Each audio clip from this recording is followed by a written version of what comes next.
Good morning, people. I just pray for God's blessing to be upon you this morning and for you to be encouraged. And I want to speak to you about something that's vital as a business leader, as a nonprofit leader. And here's the bottom line: we cannot truly, in a sustainable way, make it in the business and the high pressure nonprofit sector if we don't love God more than our success, more than our wages, more than our commissions, more than our clients, more than the opportunities. Now, you'll hear a lot of business people talk about, position yourself this way, do that, try this marketing technique, start telling your story, all these different things, right? And at the end of the day, what they're saying is this is what you need to do to be successful. But again, many of them don't deal with the heart, the soul, right? They don't deal with our own cardinal sins. That so much of business is affected by the undercurrents of envy, jealousy, lust, greed, right? These are the things that destroy businesses and business leaders. And because of the fact that they don't deal with the soul, we desperately need God, because God deals first with the undercurrents. He first deals with the roots. You see this tree behind me, right? What's happening on a root level is is the most essential component of that tree's health. And the root is your heart. It's your soul. And because they don't deal with the heart and the soul, many times as business and nonprofit leaders, we end up getting ourselves into a lot of trouble, because when you make money, the bottom line, when you make results, when you make success, um, your end goal, what happens is you end up doing things that compromise your soul. You end up selling your soul. Jesus said, "What does it profit a man if he gains the whole world but loses his soul?" He wasn't talking about hell. He was talking about losing your soul here and now, where your soul is decimated because you're doing business deals that are not good for you or your family, or for your business, but you're so anxious and so eager for money and for new clients and for success. You end up putting up with really bad behavior, mistreatment, by your employees or employers, or your clients, because again, you don't want to lose that money, you don't want to lose that deal, you don't want to lose your reputation, because that person can really destroy you, and they will if you don't give them what they want. Again, in the business world, it's shady. It can get really crazy, right? And this is why God has to be number one.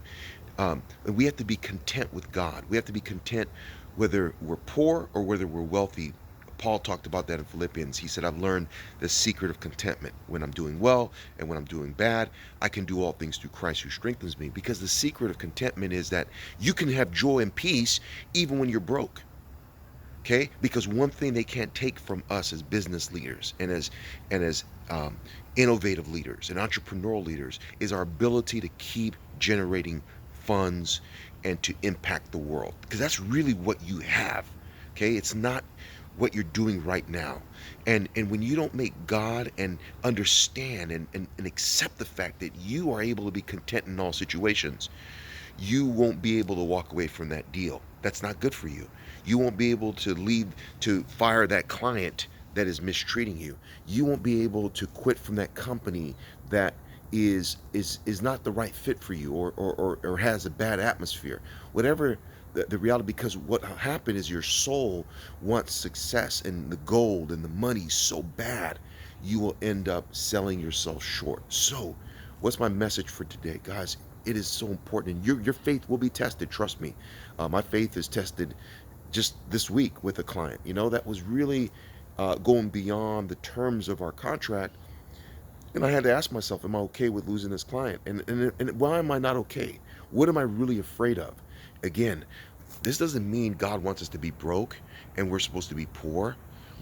God wants to prosper us. God wants to give us favor, but He wants to do it where we can maintain our dignity, our sanity, and have peace. And it can be a win-win. It's never good when it's a win-loss. When it's a negative sum game where one has to lose, one has to win. It Life and business ethically and biblically should always be a positive sum game where there's no losers and winners. There's both win, both get what they want from the game. So again, don't deal with people that operate on a win lose mentality, meaning that you need to lose and they need to win in order for the contract to happen, in order for them to continue keeping you hired, or whatever the deal is. Some people, they really do operate that way. They approach it like it's a game of basketball, and business is not basketball. It really isn't. You may be competing with other companies, but you're not competing with the people you're doing business with. So understand that a lot of our phobias and fears, they come from our soul, and we need to let God examine our soul, cleanse our soul, strengthen our soul, and remind us about what is important. What's important is God, family, and the new clients and the new opportunities and the new donors and the new places that you are going to be experiencing. And again, don't sell yourself short, man. Love God. Let Him love you. Love yourself. Be good to yourself, man. And understand you will be okay with food, clothing, and shelter. Look, they can't take nothing from you and they can't give nothing to you. God is the author of life. And when people get prideful and they start feeling like their money and their power moves things, that's when it's their end. All right? But remember, he who humbles himself, God will exalt them and give them favor. Peace.